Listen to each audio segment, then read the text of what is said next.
نحمده ونصلي على رسوله الكريم اما بعد اعوذ باللہ من الشیطان الرجیم بسم اللہ الرحمن الرحیم۔ محترم سامعین کرام، السلام علیکم ورحمۃ اللہ وبرکاتہ۔ امید کرتا ہوں کہ آپ سب حضرات اللہ کی رحمت اور فضل و کرم سے خیر و عافیت سے ہوں گے۔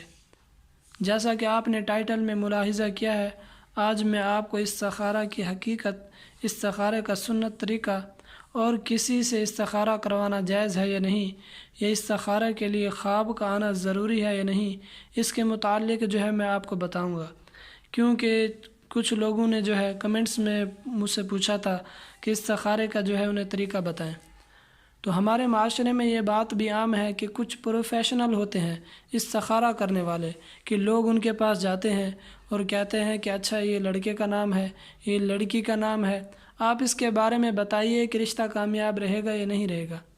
آپ دیکھیے کہ اس تیسرے شخص کو کہاں سے پتہ چل گیا کہ اس کے پاس کون سا ایسا سورس ہے یہ جاننے کا کہ اس نے کل کے فیوچر میں جھانک کر دیکھ لیا کہ آج یہ رشتہ کامیاب ہوگا یا نہیں۔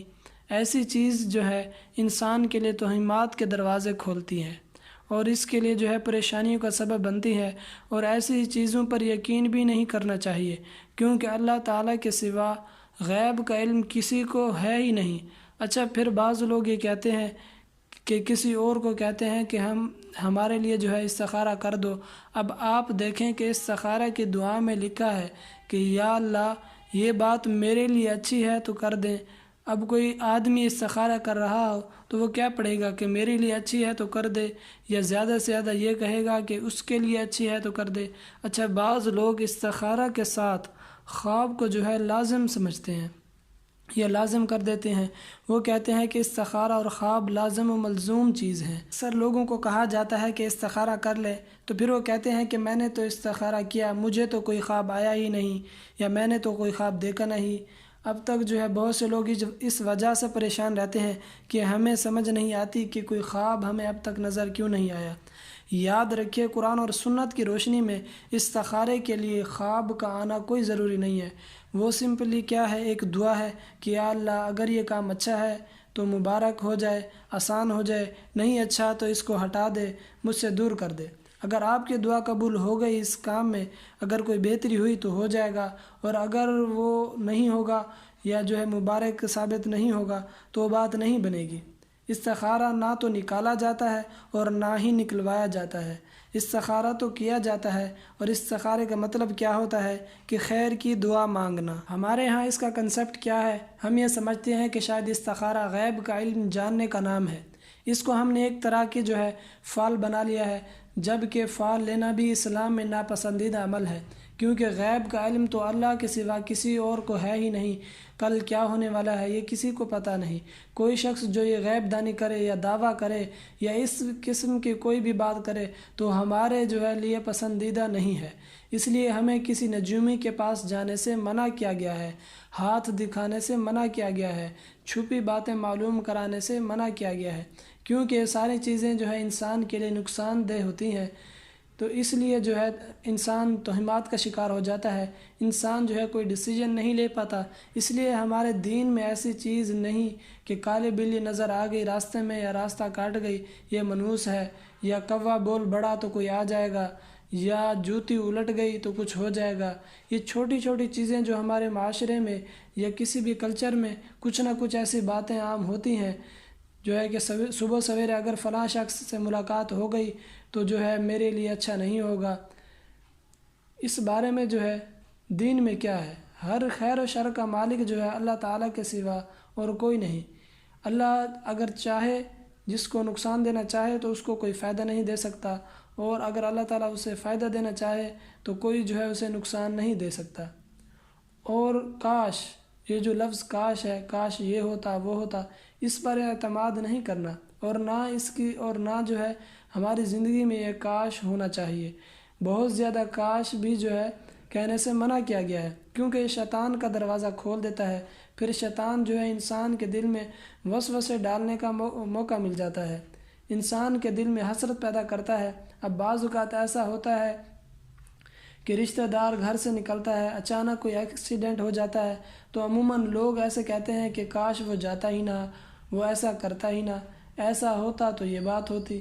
کاش کی وجہ سے کوئی چیز نہیں ٹلتی۔ تقدیر کے اوپر ایمان ضروری ہے، اور تقدیر پر ایمان لانے والا جو شخص ہے وہ مطمئن ہوتا ہے اور پرسکون ہو جاتا ہے، خوش رہتا ہے، کیونکہ اگر ہم تقدیر پر ایمان نہیں رکھتے تو پھر آپ دیکھیں ہم اللہ تعالیٰ کے فیصلوں کو جو ہے قبول نہیں کر سکتے اور ہم اس میں تبدیلی نہیں کر سکتے۔ اس لیے استخارہ غیب جاننے کا ذریعہ نہیں ہے۔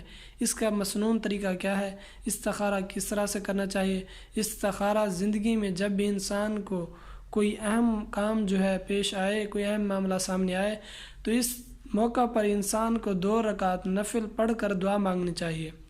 2 رکعت نفل جو ہے اس بات کے، اور مسنون دعا کیا ہے؟ وہ مسنون دعا جو ہے میں آپ لوگوں کے سامنے جو ہے تلاوت بھی کر دیتا ہوں۔ میں جو ہے پہلے یہاں پر لکھ دیتا ہوں کہ آپ نے 2 رکعت نفل پڑھنی ہے، ٹھیک ہے، اور استخارہ کی نیت کرنی ہے، اور اس کے بعد جو ہے آپ نے جو دعا ہے وہ پڑھنی ہے۔ میں دعا آپ لوگوں کے سامنے تلفظ کے ساتھ تلاوت کر دیتا ہوں۔ کہ یہ آپ کو سکرین پر نظر آ رہی ہے۔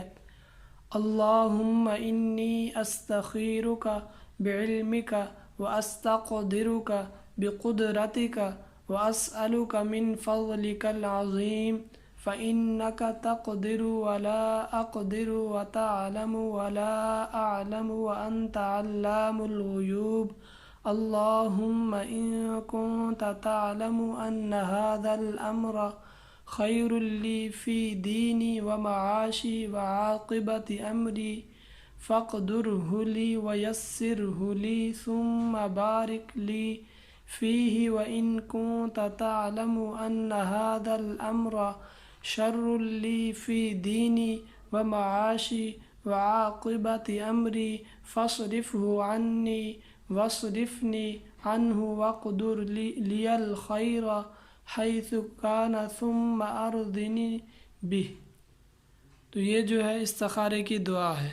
اس کے بارے میں حدیث پاک میں آتا ہے کہ حضرت جابر رضی اللہ تعالی عنہ کا بیان ہے کہ نبی کریم صلی اللہ علیہ وآلہ وسلم جس طرح ہمیں قرآن پڑھایا کرتے تھے، اسی طرح ہر کام میں استخارہ کرنے کی تعلیم دیتے تھے، اور فرماتے تھے کہ جب تم میں سے کوئی اہم معاملے میں فکر مند ہو تو 2 رکعت نفل پڑھے اور یہ دعا پڑھے۔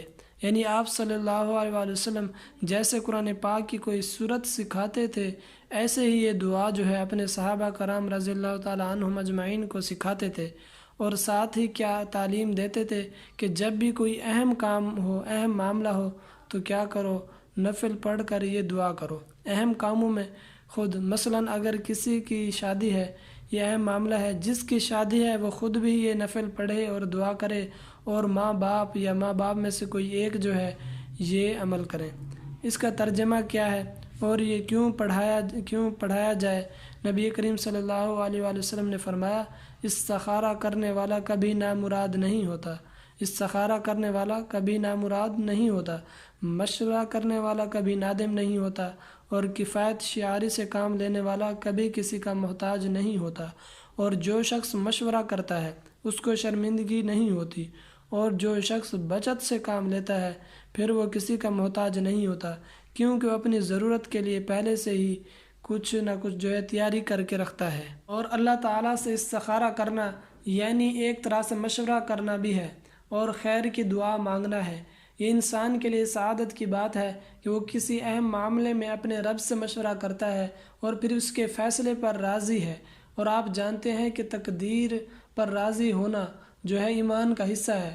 جب ہم استخارہ کرتے ہیں اور اس کی دعا پڑھتے ہیں تو اس کا مطلب کیا ہے؟ اس کا ترجمہ جو ہے وہ آپ کو میں بتاتا ہوں تاکہ آپ کو جو ہے اس کا معنی پتہ چل سکے۔ خدایا میں تجھ سے تیرے علم کے واسطے سے خیر کا طلبگار ہوں، تیری قدرت کے ذریعے تجھ سے تیرے عظیم فضل کا سوال کرتا ہوں، اس لیے کہ تو قدرت والا ہے اور مجھے ذرا قدرت نہیں، تو علم والا ہے مجھے علم نہیں، تو غیب کی ساری باتوں کو خوب جانتا ہے۔ خدایا اگر تیرے علم میں یہ کام میرے لیے بہتر ہے، میرے دین اور دنیا کے لحاظ سے اور انجام کے لحاظ سے، تو میرے لیے اسے مقدر کر دے۔ یعنی جب کسی بھی کام کے لیے استخارہ کریں تو اس کو ذہن میں رکھنا چاہیے کہ اگر یہ چیز میرے دین اور دنیا اور آخرت کے لحاظ سے اچھی ہے تو اس کو جو ہے میرے لیے مقدر کر دے، یعنی میری قسمت میں کر دے، میرے لیے اس کو آسان کر دے، میرے لیے اس کو مبارک کر دے۔ اور اگر تیرے علم میں یہ میرے لیے برا ہے، میرے دین اور میرے لحاظ سے، انجام کے لحاظ سے اس کام کو مجھ سے دور کر دے اور مجھے اس سے بچا کے رکھ، اور میرے لیے خیر اور بھلائی کو مقدر کر دے، جہاں کہیں بھی ہو پھر مجھے اس پر راضی کر دے۔ کتنی خوبصورت دعا ہے یہ۔ دراصل استخارہ، اب آپ سوچتے ہیں کہ استخارہ کی دعا کا کیا نتیجہ ہونا چاہیے، یہی نہ کہ یا تو کام ہو جائے یا نہ ہو۔ اگر ہو جائے تو پہلے سے ہی ہم نے دعا مانگ لی کہ یا اللہ یہ ہمارے لیے بہت اچھا ثابت ہو، اور اگر نہیں ہوتا تو بھی ہمیں اس پر راضی رہنا چاہیے، تسلی ہونی چاہیے کہ اللہ تعالیٰ کو منظور نہیں تھا اور اس میں ضرور ہمارے لیے کوئی جو ہے بہتری ہے، پھر اس کام کے ہونے کا سبب نہیں بنا، اور اس طرح کا جو ہے فیصلہ کرتا ہے اس پر نادم نہیں ہونا چاہیے، اس پر پشیمان نہیں ہونا چاہیے اور بعد میں پچھتانا نہیں چاہیے۔ اگر کام ہو جاتا ہے تو وہ یہ سوچنا چاہیے کہ میرے رب نے مجھے عطا کیا، اس طرح اس کام پر تکبر نہیں آتا۔ اگر نہیں ہوتا تو پچھتانا نہیں چاہیے، کیونکہ اس میں ضرور کوئی بہتری ہوگی۔ اللہ تعالیٰ جو ہے قرآن پاک میں فرماتے ہیں عَسَىٰ أَن تُحِبُّوا شَيْئًا وَهُوَ شَرٌّ لَكُمْ وَعَسَىٰ أَن تَكْرَهُوا شَيْئًا وَهُوَ خَيْرٌ لَكُمْ۔ ہو سکتا ہے ایک چیز تمہیں بہت پسند ہو اور وہی تمہارے لیے اچھی نہ ہو، اور یہ بھی ہو سکتا ہے کہ ایک چیز تمہیں بالکل اچھی نہ لگتی ہو، تمہارے دل کو نہ بھاتی ہو، اور اس میں تمہارے لیے بڑی بھلائی ہو۔ اس لیے آپ صلی اللہ علیہ وسلم نے فرمایا کہ استخارہ کرنے والا کبھی نامراد نہیں ہوتا۔ اب آپ دیکھیں کہ آپ صلی اللہ علیہ وسلم نے فرمایا کہ اللہ تعالیٰ سے استخارہ کرنا اولاد آدم کے لیے سعادت کا باعث ہے۔ تقدیر پر راضی ہو جانا اولاد آدم کے لیے سعادت یعنی خوش قسمتی کی بات ہے، اور انسان کی بدبختی یہ ہے کہ وہ اللہ تعالیٰ سے استخارہ نہ کرے اور اللہ کی تقدیر پر ناخوش رہے۔ تو جو یہ ہے استخارے کا اصل مقصد اور اس کی اصل روح ہے۔ تو امید کرتا ہوں کہ آج کی جو ویڈیو ہے، آج کا جو طریقہ ہے، یہ آپ کے لیے بہت زیادہ فائدہ مند رہے گا، اور آپ کو جو ہے اس کا معنی و مفہوم اور اس کے استخارہ کرنے کا طریقہ جو ہے سمجھ آ گیا ہوگا۔ تو اللہ رب العزت سے دعا ہے کہ اللہ پاک ہمیں ہر اہم معاملے میں استخارہ کرنے کی توفیق عطا فرمائے، ہمیں ہر قسم کی برائی اور شر سے محفوظ رکھے، اور ہمیں سیدھے راستے پر چلنے کی توفیق عطا فرمائے، آمین۔ مجھے اپنی خصوصی دعاؤں میں یاد رکھیے گا۔ اللہ تعالیٰ آپ کا حامی و ناصر ہو۔ آخر دعوانا ان الحمد للہ رب العالمین۔